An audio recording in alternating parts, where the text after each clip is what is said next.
Well, what are the plans for May? Now, one of the, in some ways, nice things about April was that I wasn't caught up in any kind of readathons, read-alongs, anything like, apart from discussing drama with Tilly. It was a sort of just a straight, read what you fancy sort of month, which is probably lucky. Although I did, tick off a German book, which is a year-long thing. May, in contrast, it seems to be full of events, booktube events, and they're also attractive, and I'm getting caught up in them, as you do if you're daft like me. One that I found strangely appealing is Springathon. And that's running for the first 2 weeks of May. The hosts, now I'll look this up because they're not booktubers that I know well, but I kind of came upon it via Heidi of My Reading Life, who I do sort of subscribe to. But it's being run by, or hosted by, Natalie of Curious Reader and Emma of A Cup of Books. And the aim of Springathon is to get us all reading a bit of nature writing.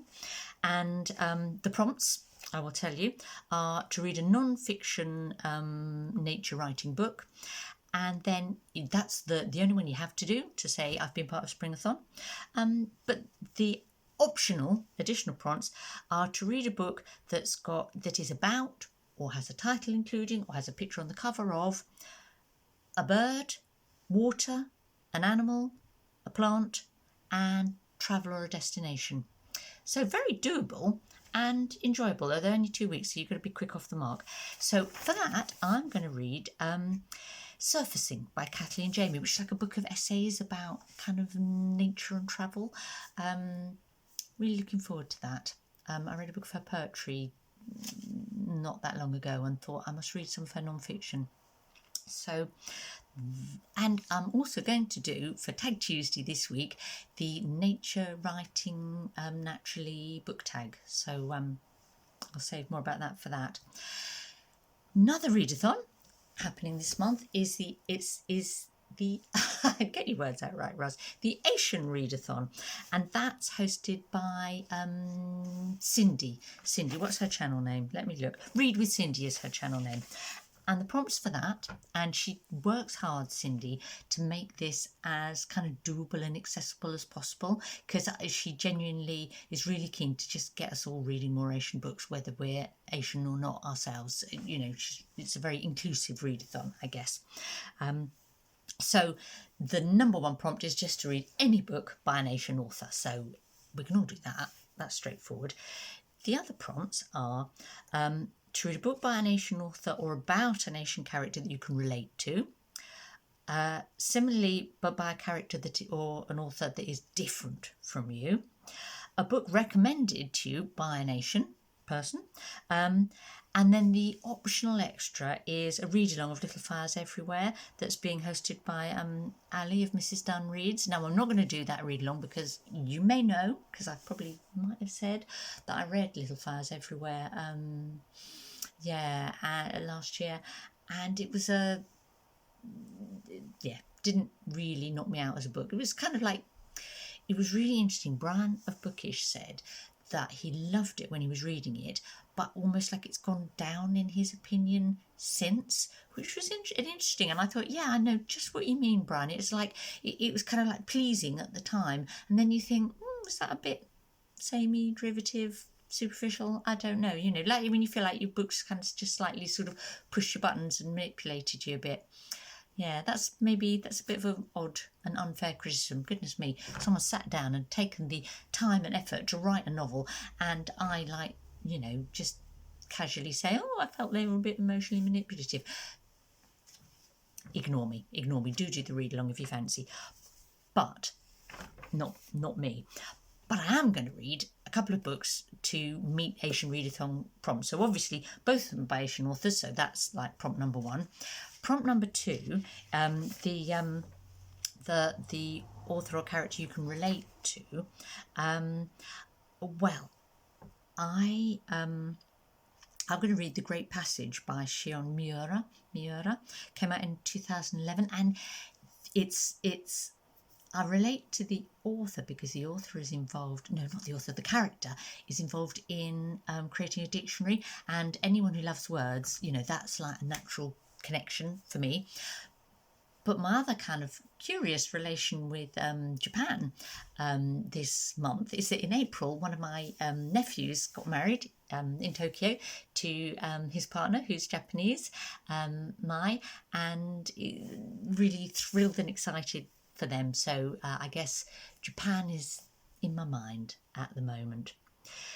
So that's one of the prompts. Now, the other book I'm going to read is The Illicit Happiness of Others by Manu. That came out in 2012, and that fulfills the prompt of a book by an Asian author who's different from you, because obviously it's by a man, and that's different from me. But also the prompt about reading a book recommended to you. So when I went to India in last autumn, I thought, while I'm there, I'll make sure that I read a book by a kind of current Indian author, you know, maybe from one of the places that we visited. So I did. I read The Far Field, and you will know if you watch this regularly, this channel, that I was quite disappointed and frustrated by that book because it should have been a really good book, and then it kind of went downhill and became a bit ridiculous. So I asked Indian friends for a recommendation, and they recommended Manu, and so hence that fulfills that prompt. Yeah, so that's my Asian readathon plans. The third Booktube event that I'm taking part in is Maybe Midrash, and that is hosted by Jason of Old Blues Chapter Verse and Steve Donahue and Felicia of Little Prairie. Oh, let me get this right, I better look. And I haven't even written it down right. Little Prairie Library, that's right. And that is an invitation to read books about religion. Midrash being a Jewish term for kind of Bible study and so on.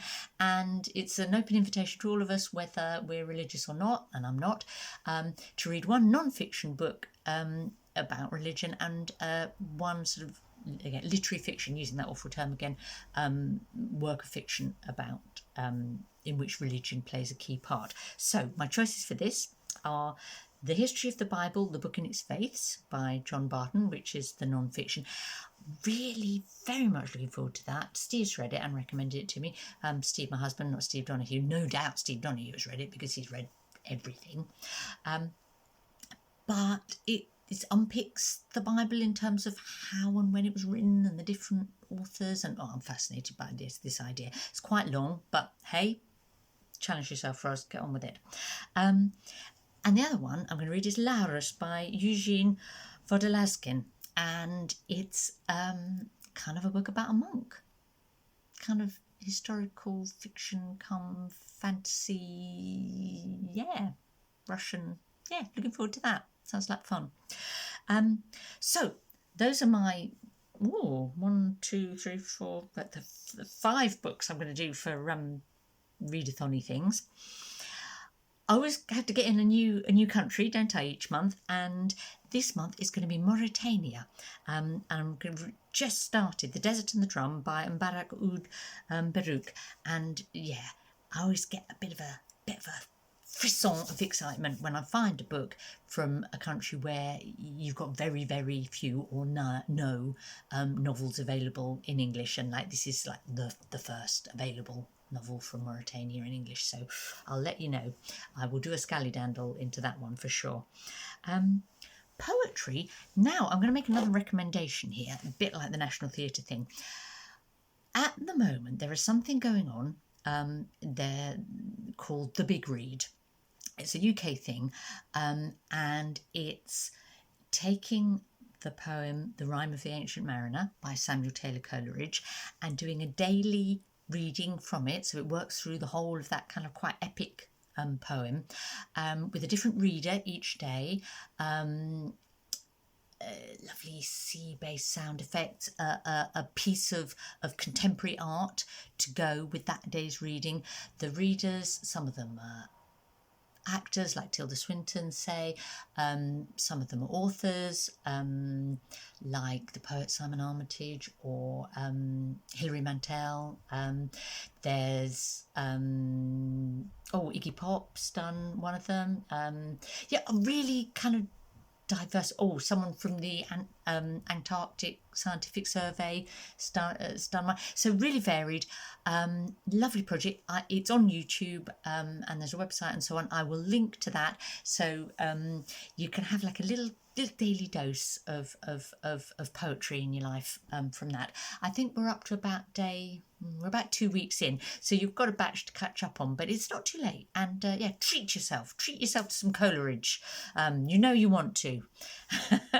If you do, let me know if you enjoy it, because I'm loving it.